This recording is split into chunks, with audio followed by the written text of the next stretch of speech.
I think adding days is really where I want to be. So with that said, drum roll please. There's no one here to give a drum roll except the cleaning guy that's cleaning the gym floor right now. But he's busy vacuuming, so he can't drum roll. So this is what's happening this week. I'm squatting on a chair. So, all right. Can you see it? So we have training, what I'm doing for training. Then we have diet. And I got to back up. Supplementation. So hopefully you guys can take a screenshot of this because I can't do the whole video with this like this because it's actually quite uncomfortable because I'm like half squatting in a chair and half not. Get what I'm saying? Unfortunately, I ain't big time yet, you know what I'm saying? So I don't have a camera set up that's comfy. So I'm squatting on a chair in my office with an iPad mini camera. Holler! It's fine. It does the job. So, all right. So training. I'll walk you through it. Training is going to be 3 to 4 sets each exercise, 10 to 12 reps. Occasionally, like it happened tonight, I picked up a weight. I got really ballsy, and I'm like, I'm going to do this weight, and I got 8. That's okay, folks. Just go lighter the next set. I don't want to quite get into that heavy range yet because my joints aren't ready for it. I haven't been lifting heavy for a while, so don't lift too heavy. But conversely, if you have been lifting heavy, then go for it. You know, the reason why I don't like to post exact weights that I'm using and exact exercises is because everybody's body is different. Everybody's tolerance and capabilities are different.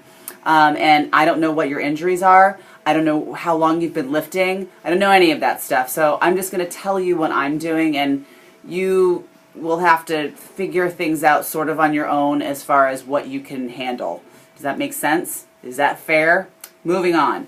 9 to 12 total sets for chest, shoulders, back, and legs. Being that they're bigger muscle groups, you need kind of more sets to really create the hypertrophy stimulus that is needed for growth and strength. 6 total sets for arms. Again, they're smaller muscle groups, so they don't quite need as much. And abs, I'm going to do twice a week. You can do abs every day, but there's been studies that have shown that there's no added benefit. So ladies, and some guys, I guess, cut it out. Ain't helping. You gotta stop eating crap and do some little bit of cardio. That's what's gonna do it, yo. So that's that. Just got done with Breaking Bad, the whole like marathon. That's where the yo is coming from. Yo, bitch. For those of you that watched Breaking Bad, you know what I'm talking about. And for those of you that didn't, you think I'm insane. Good. Again, okay, moving on. So Monday, which today I did a 21.23 minute run outside, which felt awful. I was running for 45 minutes at a clip just about a month and a half ago, 2 months ago. So goes to show how you cannot pick up where you left off. You have to start slow. So that's what I did. And then tonight I did chest, shoulders, triceps, and abs or push. Tuesday, tomorrow, I'm going to do cardio, 30 minutes of HIIT and a HIIT combo. So when I say HIIT combo, what I mean is I might do 20 minutes of HIIT and then finish out the last 10 minutes in more of a steady state. I'm not really able to do, or I could probably do it, but my body's really not ready for 30 full minutes of HIIT. And that's a long time to do HIIT anyway, so that's what HIIT combo means. Wednesday, I will do just legs. Thursday, I will do cardio, just cardio, 30 minutes of HIIT combo. Friday, I'm going to rest. Being that I am not going to be getting much sleep Thursday nights because of my work schedule here at the gym, I will not be working out on Fridays. That would be death for my motivation and my stick-to-itiveness because I just will dread it every single week, and I don't want that. So I've scheduled my workouts to not happen on Friday, which is great. Saturday, I will be doing cardio and lifting. It'll be 20 minutes of a run outside, or, because if weather is not permitting, I will be exercising inside and doing 30 minutes of HIIT combo. And my lifting will be back, buys, and abs, or pull. So there you have it. 3 days of lifting, 4 days of cardio. Some days have both. I try not to do both at the same day quite yet, just because, again, I'm trying not to burn myself out. So there's that. Diet, I'm doing 5 to 6 meals, eating every 3 hours or so. I'm eating around 1,600 calories on a 40-40-20 scheme, meaning 40% of my calories come from proteins, 40% of my calories come from carbohydrates, and 20% come from fats. Now, I typically go a little higher on the fats because I love fat. I love carbs, fat. I really love food. It's kind of a problem. But, woo, chair's swinging. But I tend to go up to like 25% on fats, and I skimp a little bit on carbs. That's just the way it works out in my FitnessPal account thing.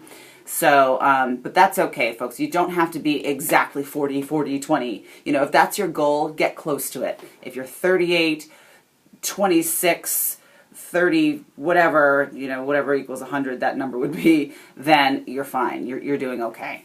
So 40-40-20, I'm going to have 3 of my meals will have carbs in them, and they're going to be well-timed carbs, meaning I will have them for breakfast, mostly before and then after I train. That is what I'm going for. If it doesn't happen that way, I will try to have them for breakfast and then the 2 meals following my training session.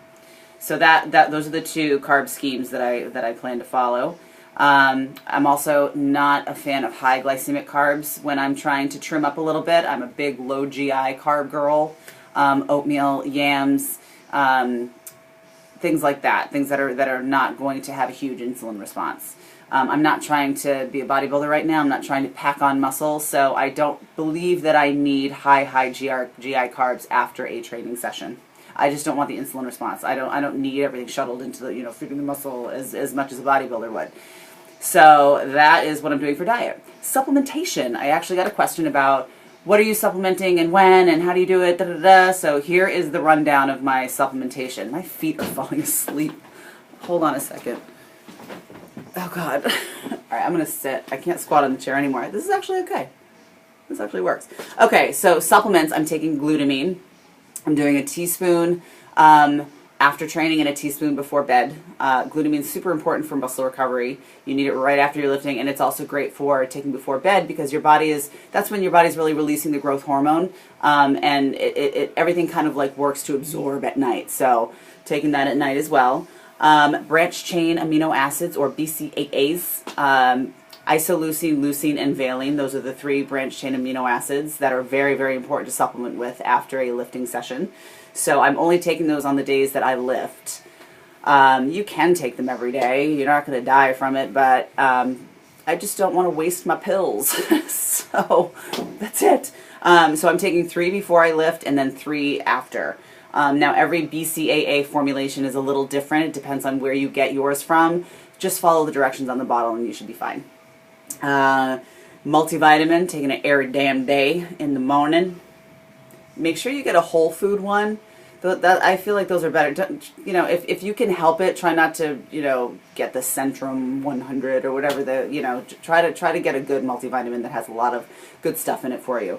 I'm also doing L-carnitine. I'm taking the L-carnitine. I'm doing a tablespoon before and after training, liquid L-carnitine. Don't take it on an empty stomach. Do not take it on an empty stomach. You must eat with it. You're supposed to take it with your pre-workout meal and your post-workout meal. It suggests doing it 30 to 60 minutes before your workout with your pre-workout meal. But if your pre-workout meal isn't 30 to 60 minutes before, just take it with the meal before. We're not splitting hairs here, folks, especially if we're just starting out. I'm also taking beta-alanine. It's going to make you tingle. It's going to make your skin tingle. I'm doing half a teaspoon before training, which I see right here I wrote 1 teaspoon. Please change that to half a teaspoon. Holy Lord above. Don't do a whole teaspoon. It's going to be uncomfortable. And don't get it on your face because it burns your face. God, I'm making it sound so bad. It's really not that bad. I'm being dramatic, but, it's a half a teaspoon. And I'm also taking greens powder with probiotics for gut health. And I'm doing a scoop of that before bed in my water.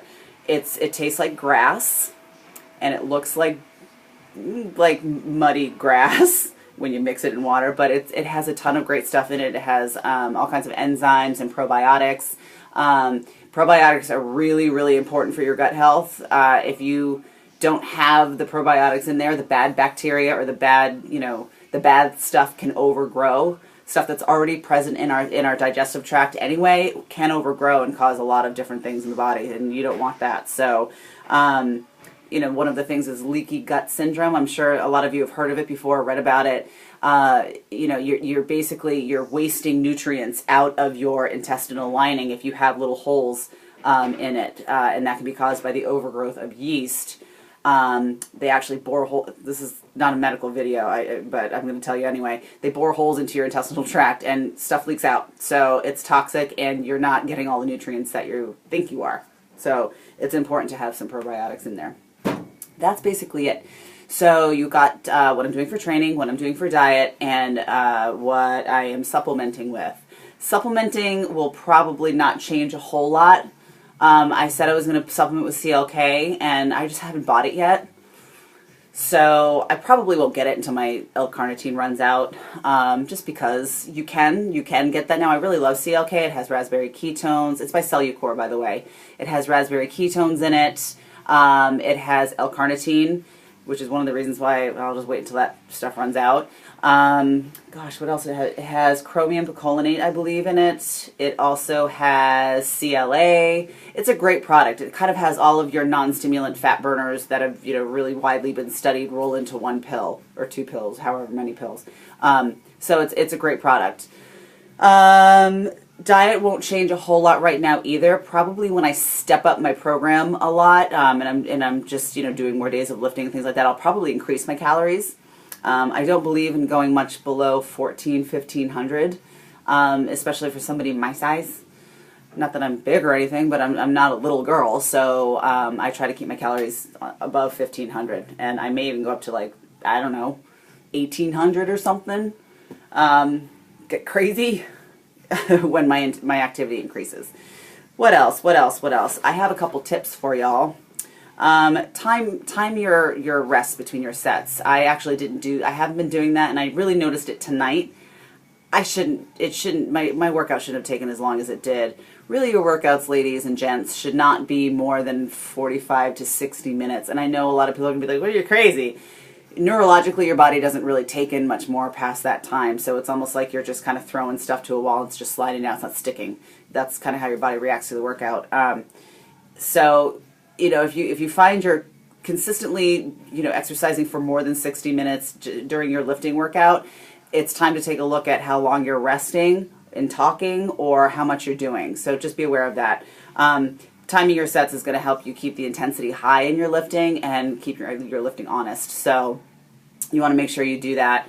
I am going to be going for 90 seconds in between my sets. That's because the rep range that I'm working in, the 10 to 12, that's how long roughly it takes for your glycogen to replenish itself, so that you're pretty rested, or you're rested enough to really take on the next set. If you're doing over 15 reps or more, you can do 30 to 60 seconds. If you're doing less than 8, you can go up to 3 minutes. That's basically the glycogen reloading schedule that your body needs. This is a very unscientific tip. This is just purely how to kick your own ass in the gym. And whenever you feel like you can't do another rep, do another rep. That's how you can make sure you're pushing yourself. That's your self-check. Oftentimes people will just stop at a number that they think they're supposed to stop at. Or it'll burn really badly, so they won't, I'm done. Don't be a pussy. Do another rep. Yes, I said it. Maybe that wasn't very ladylike, but it's already out there, so be it. And that's it. So that's what I'm doing this week. If you guys have any questions at all, please leave them in the comment box, and I would be happy to make a video answering them.